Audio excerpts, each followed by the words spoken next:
Olá, sejam muito bem-vindos e bem-vindas à Língua do P, o português como ponte para transformar vidas. Eu sou Gisele Cabrini, jornalista e professora de português para estrangeiros. E para começar, eu gostaria de fazer uma pergunta. Você sabia que o português é o idioma mais falado no Hemisfério Sul? Além disso, o português é o idioma oficial de 9 países espalhados pelo mundo e que compõem a comunidade dos países de língua portuguesa. Então nós estamos, o nosso idioma está presente na Europa, logicamente em Portugal, no Brasil, aqui nas Américas, e na África nós temos Angola, Cabo Verde, Guiné-Bissau, Guiné Equatorial, Moçambique, São Tomé e Príncipe, e na Ásia nós temos o Timor-Leste. Mas o objetivo desse videocast não é trazer números frios nem estatísticas, é mostrar como o português é capaz de transformar vidas e mostrar os rostos, as histórias, as trajetórias de quem faz esse trabalho. E também, claro, dos personagens que tiveram as suas trajetórias, as suas vidas transformadas pela nossa querida língua portuguesa. E para este episódio de estreia não poderia estar em melhor companhia, que é a Suzana Florice,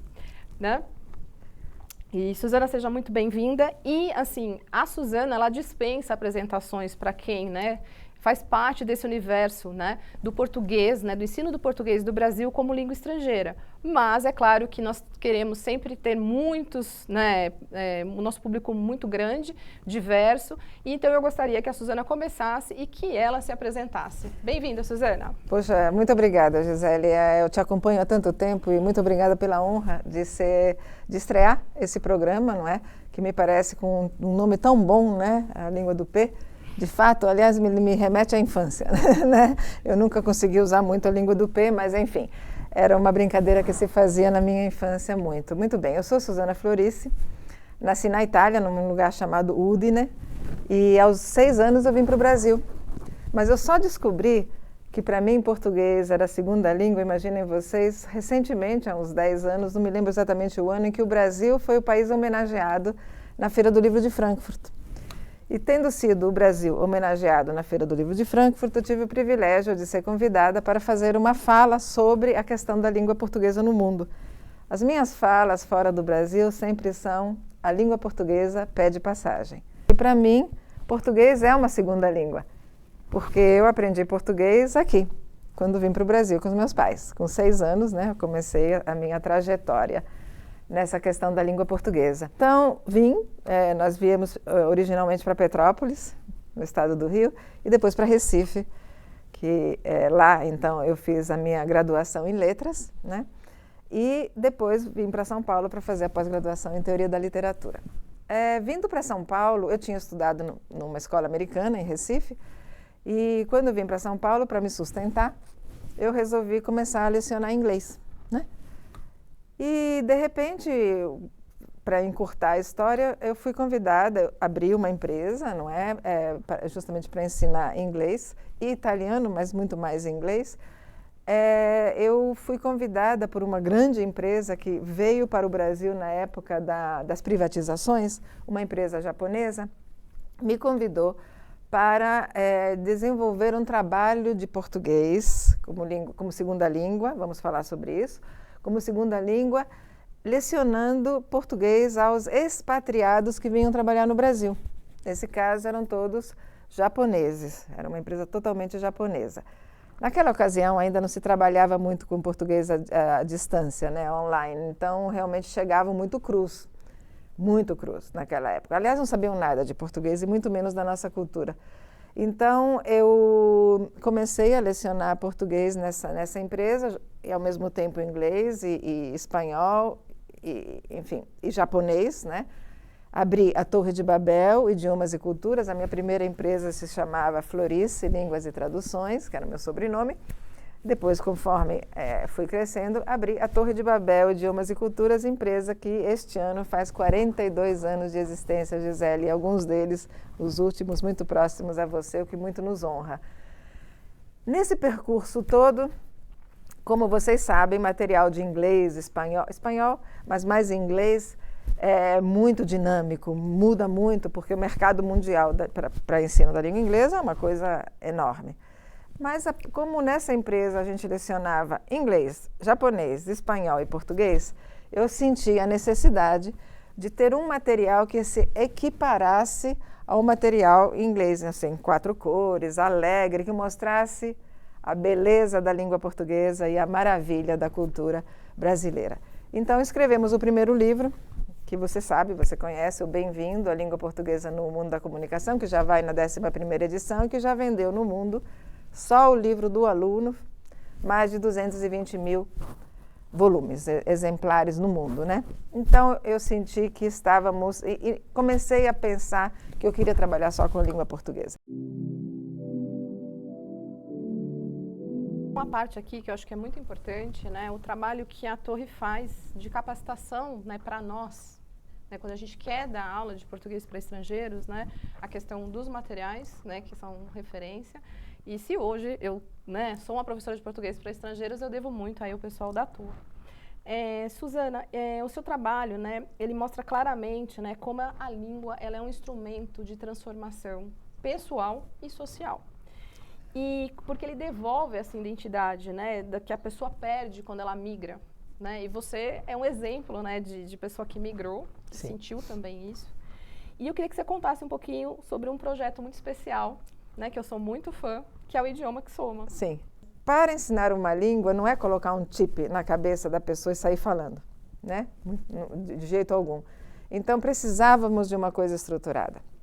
E há 5 anos, vai fazer 5 anos agora em julho deste ano, 2026, eu conheci o Grupo Mulheres do Brasil, né? E eu achei que ali era uma estrutura que eu podia fazer uma parceria para trabalhar com refugiados e imigrantes, com um trabalho totalmente voluntário. Os voluntários do projeto Idioma que Soma não são professores de português necessariamente, poucos o são, né? Ou professores, pelo menos. Temos arquitetos, temos engenheiros, temos advogados, temos dentistas, médicos. Então, eles vêm com a boa vontade de ensinar português, mas nós precisamos capacitá-los. Então, nós temos todo um trabalho de capacitação para depois receber os refugiados e esses nossos voluntários capacitados para ministrar aula exatamente igual à Torre de Babel. Individuais, Gisele. 2 vezes por semana, aulas individuais de 1 hora, à distância.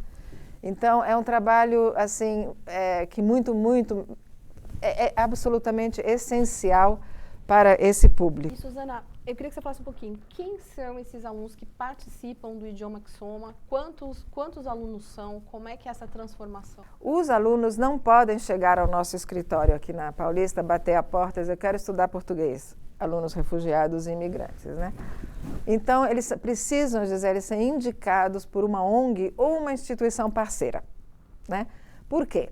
Porque nós temos algumas exigências. Número 1, sine qua non, que eles estejam no Brasil legalmente. Precisamos que haja um filtro de ONGs e instituições parceiras que verifiquem se eles têm o protocolo da Polícia Federal, se pretendem ficar no Brasil, né? Não pode ser um refugiado, imigrante que tem o visto humanitário e diz, eu vou ficar 3 meses no Brasil, depois eu vou para os Estados Unidos, eu vou, enfim, não importa para onde, não. Se a gente vai ensinar português, ele tem que querer ficar no Brasil. E o nosso recorte é a empregabilidade. Por quê?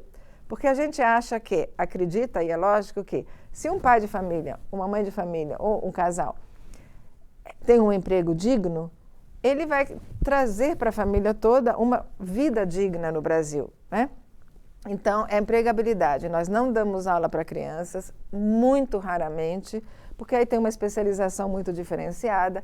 E para idosos, não é por causa do idoso, é porque a gente tem que ter um recorte. Eles precisam estar em situação de vulnerabilidade financeira, né, Gisele? Eles não podem, se eles puderem pagar pelo curso, eles vão, não para a Torre de Babel, nós não estamos com esse, para não dar confusão, nós não vendemos cursos para eles, podemos indicar outras instituições, não é? A ONG parceira, a instituição parceira, até a empresa parceira, temos, por exemplo, o Hospital AC Camargo, que faz um belíssimo trabalho empregando refugiados e imigrantes, já tem alguns funcionários refugiados ou imigrantes e eles precisam melhorar o português para subir na carreira. Perfeito, não há problema, né?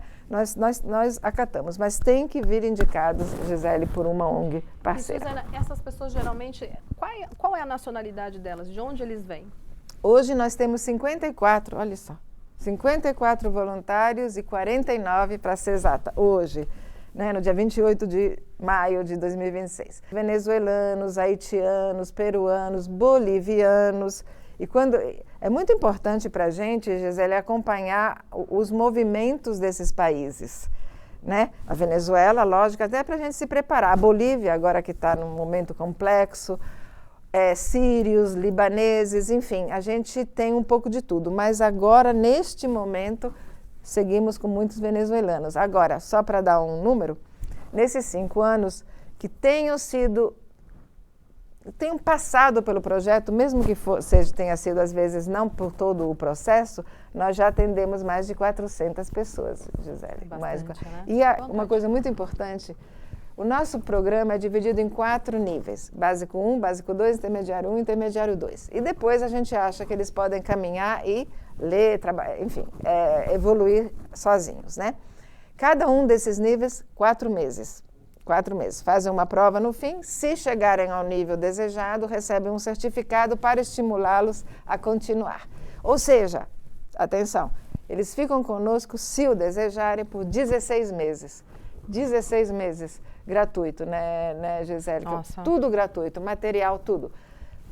O que eu queria falar é, a honra que tivemos no ano passado, em outubro, a FAAP, posto aplicador do exame CELPE-BRAS de proficiência oficial, né? Exame oficial de proficiência em língua portuguesa, que ajuda a obter a cidadania, a FAAP nos honrou com alguns convites, ou seja, nós não pagamos a inscrição, porque é tudo gratuito, nós não temos entradas, né?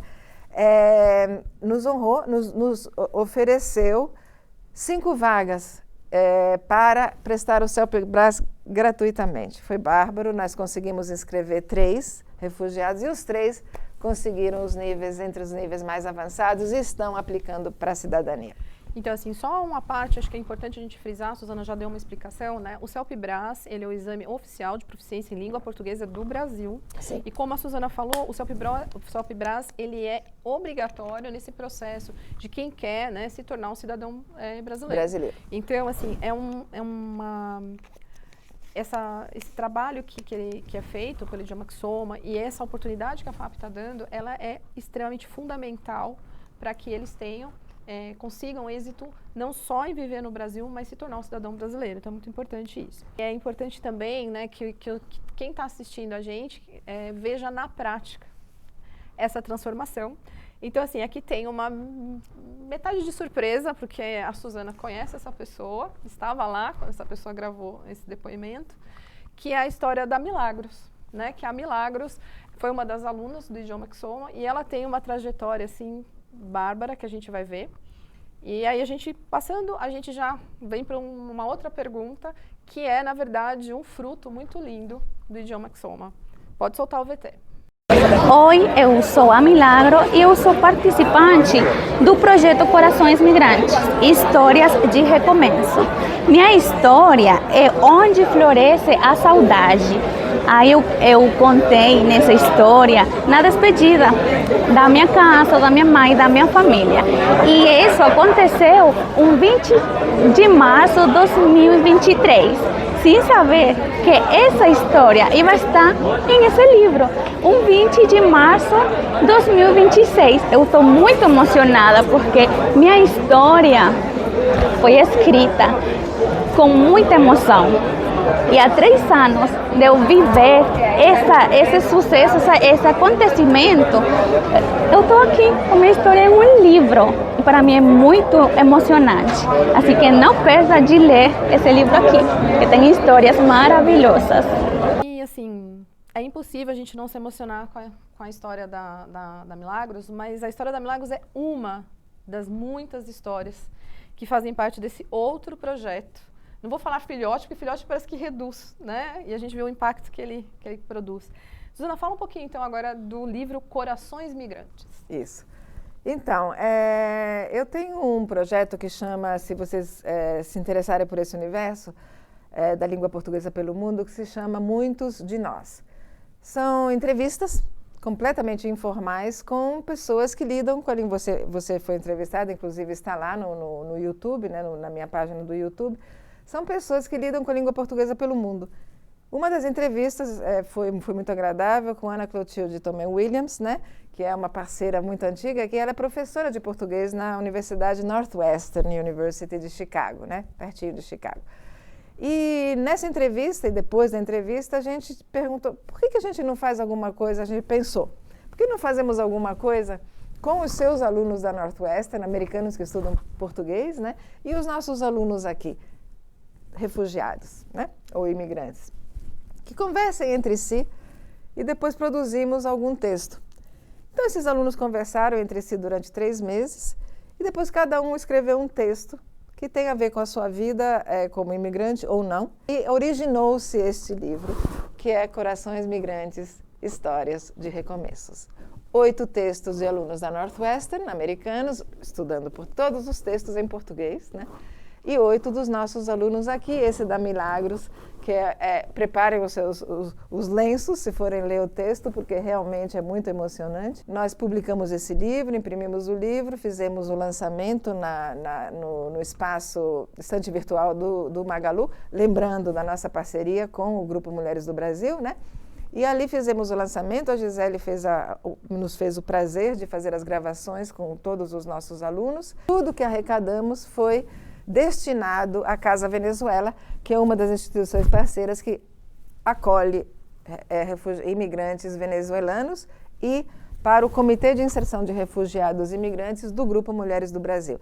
Então, esse é o projeto que muito nos emocionou e emociona até hoje. Inclusive, no nosso projeto Idioma que Soma, temos um clube da leitura, e esses jovens escritores de textos que estão no livro vêm para o Clube da Leitura para discutir o seu texto com os seus colegas e professores e etc. E, importante, no livro existe um QR Code. Esse código QR é a gravação da maioria dos autores que estão no livro, dos 16, lendo o seu texto. Então, nós temos um exercício de compreensão oral e temos o de leitura da história desses nossos alunos. Que se torna uma experiência assim, muito mais completa, né? E, Suzana, aproveitando, o livro ainda está à venda? Quem tem interesse, como pode fazer para adquirir o livro? Esse livro foi feito, e aí está a beleza da modernidade e da realidade para pequenas tiragens, com impressão sob demanda. Então, nós temos, sim, alguns exemplares guardados, até porque esse livro vai concorrer ao Prêmio Jabuti do ano que vem. Gisele, essa é uma grande novidade. Queremos que ele concorra, porque ele merece. E até pelo propósito do livro. Mas, por exemplo, vamos imaginar que algum de vocês que se interessem se dediquem a algum clube da leitura e queiram comprar 10, 20 exemplares. É só fazer contato conosco e nós imprimimos esses exemplares por impressão sob demanda. E é muito simples. Eu estou no Facebook, eu sou mais ativa no Facebook do que no Instagram, mas temos também o nosso endereço de e-mail, que é idiomaquesoma, tudo junto, idiomaquesoma, @gmail.com. Vai pegar um gancho, né, mais pessoal da trajetória da Suzana, como ela já contou pra gente, já compartilhou, que ela veio da Itália, e também falar um pouquinho dessa experiência, desse contato com os alunos estrangeiros. Suzana, como é que você enxerga essa relação de quem precisa manter a sua língua de origem viva enquanto se apropria de um outro idioma, no caso da língua portuguesa? Eu vim com 6 anos, como eu falei. Eu fui originalmente em Petrópolis para escolas brasileiras, né? Primeiro tive o prazer de ir para escolas públicas, que na minha época e hoje há muitas boas também. E depois, até por causa, obviamente eu não falava português, para mim, eu acabei indo para uma escola particular, né? Mas eu tive o privilégio de ter pais leitores e pais que... Minha mãe era professora, meu pai empresário, mas eu tive o privilégio de ter pais que sempre fizeram questão de manter a língua italiana em casa. Eu tive o privilégio de ir à Itália com muita frequência, inclusive estudar lá em épocas diferentes, passar um ano estudando. Então, Mas eu acho que fique bem registrado. É absolutamente essencial, e daí o português língua de herança, o tal do PLH, que os pais mantenham a língua portuguesa, ou a língua materna, né, da mãe, língua materna com os seus filhos, porque tem toda uma cultura, e hoje, cada vez mais no mundo em que vivemos globalizado, é tão importante a gente, e importante profissionalmente, inclusive, a gente manter a nossa cultura, manter a nossa língua e você ter esse território de pertencimento. A gente agora vai fazer só uma parte aqui, para quem não conhece esse universo. Quando você lida com o português como idioma estrangeiro, a gente tem uma sopa de letrinhas. A gente tem várias siglas, que é o PLE, português como língua estrangeira, o português como língua de herança, que é o PLH, o português como segunda língua, que é o PSL, o português agora como língua de acolhimento, mas vocês têm um outro entendimento, não tem, Suzana, Sim. lá na torre? Eu não uso português como... Bom, primeiro que eu acho que é um pouco exagero ter tantas divisões, né? Então, nós realmente só adotamos português, língua estrangeira, que é quando você estuda a língua, independente inglês, língua estrangeira, francês, quando você estuda a língua fora de um dos países onde ela é falada. Português, língua estrangeira. Português, segunda língua, no meu caso, quando você estuda a língua no país, ou um dos países onde ela é falada. Português, língua de herança, a palavra, as letrinhas mesmo dizem, né? Que é português dos pais, dos avós, dos primos, dos tios, da família, português, língua de herança. E, no nosso caso, português, língua adicional. Por quê, Gisele? Porque nós temos o privilégio de receber refugiados imigrantes e também, hoje em dia, profissionais estrangeiros que falam várias línguas. Falam japonês, inglês, espanhol, então é uma língua adicional, é mais uma língua. E eu aprendi com a Maria Lúcia, que é a nossa coordenadora na Torre de Babel e uma das líderes do projeto Idioma que Soma, uma coisa muito legal que ela fala, que é: eu não dou aula para fazer a guerra, né? Então, quando você ensina uma língua, ela é de acolhimento, né? E os nossos estrangeiros de todas as áreas, quando vêm para o Brasil, se sentem tão acolhidos.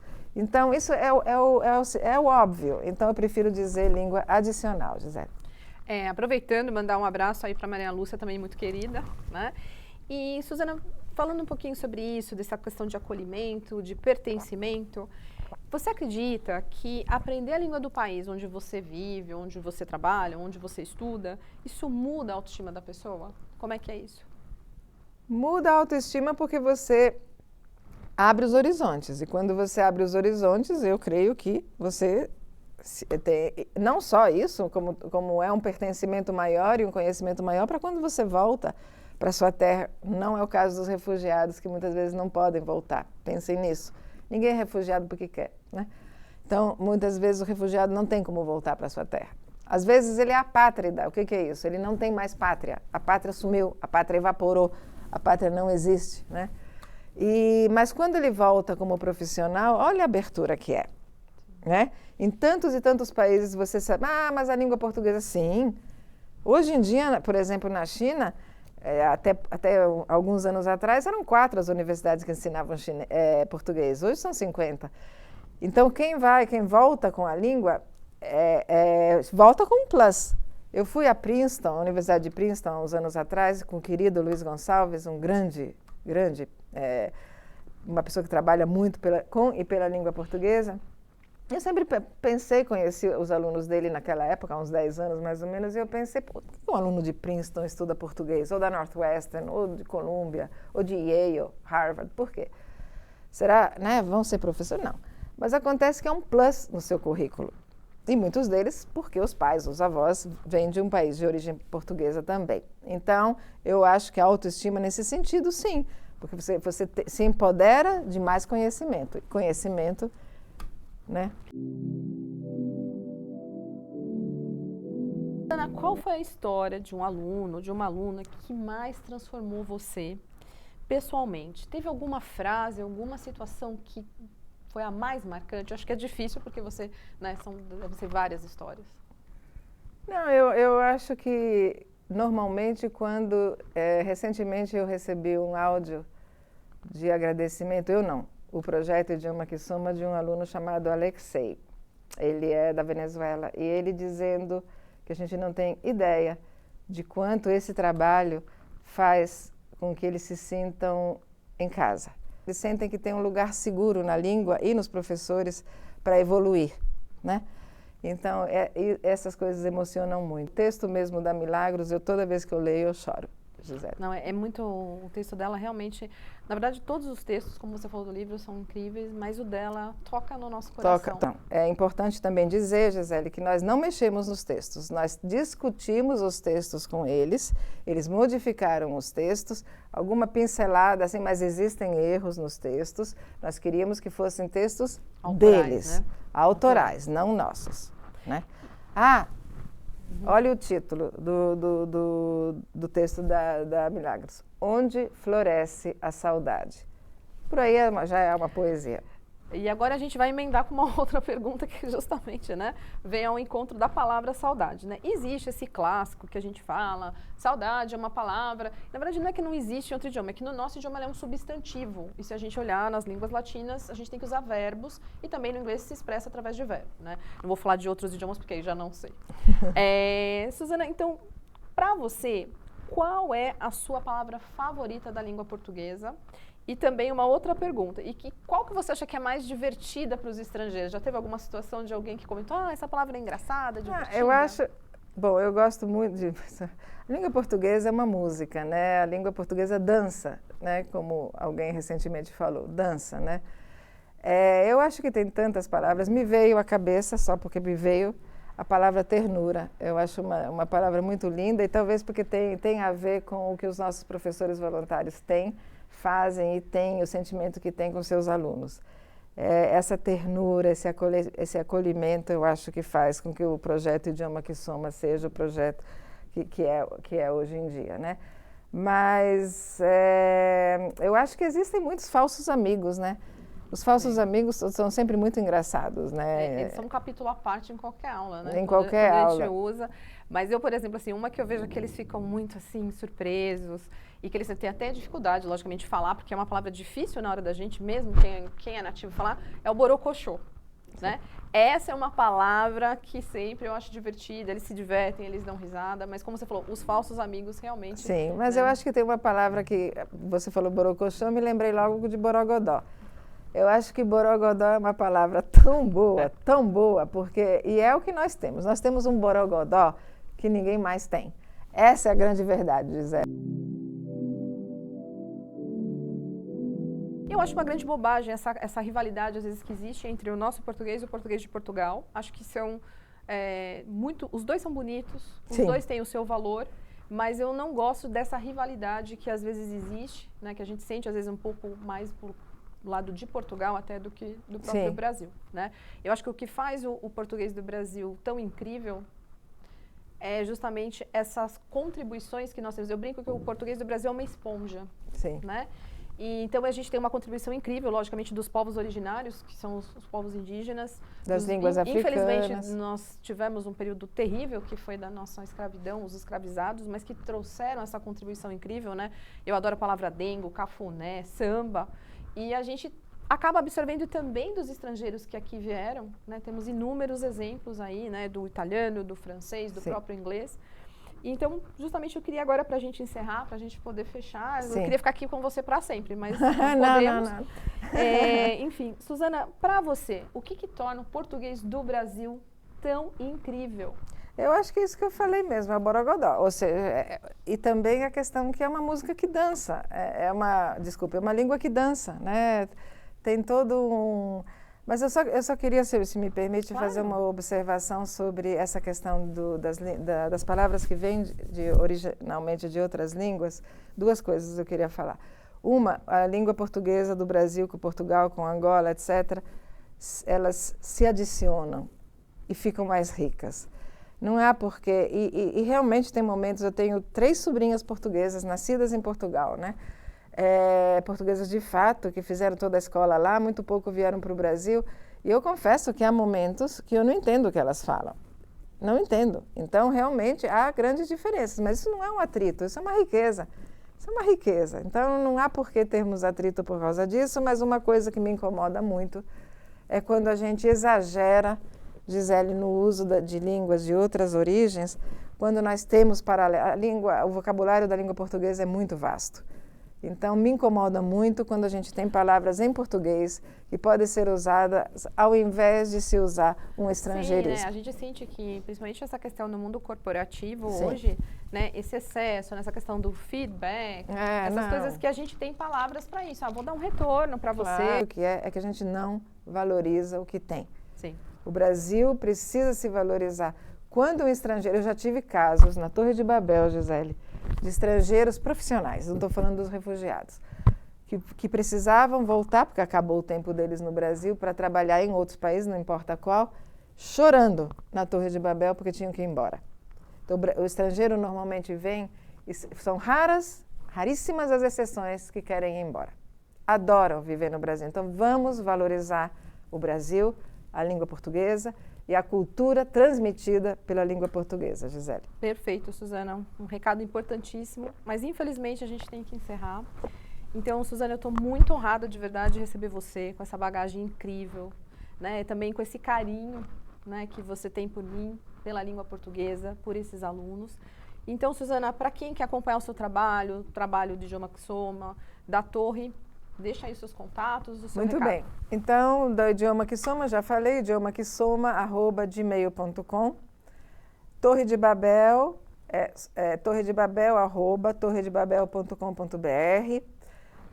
Estou no Face como Suzana Florici, Suzana Sussanna, italiano total, Florici,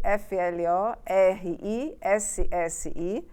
Estou também no Instagram, embora use pouco, mas estou no LinkedIn e estou também no YouTube com 22 agora entrevistas do projeto Muitos de Nós, inclusive com a Gisele. E muito obrigada por ter me convidado. Conte sempre comigo, Gisele.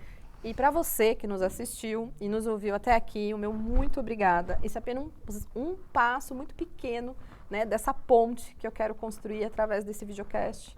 Se você gostou, não se esqueça de se inscrever no canal, curtir, compartilhar com quem também acredita nesse poder transformador das palavras. E atenção, porque eu já vou deixar um spoiler do próximo episódio. Sim. Que você vai conhecer a trajetória de uma pessoa muito especial, que foi um aluno meu, é um seminarista, o Michael Pucco. Ele chegou ao Brasil com uma missão extra, além da missão dele, né, como religioso. Ele chegou em plena pandemia e ele teve que vencer duas coisas, né? Ele tinha que se tornar fluente na língua portuguesa, ele teve que vencer a timidez e essa questão mesmo que a gente estava num momento muito complexo, né? Então, é uma trajetória incrível. Então, eu também peço que você deixe aqui nos comentários, né, da nossa estreia o que você achou. Um grande abraço e até a próxima, até o nosso próximo encontro com a Língua do Pé. A gente se vê.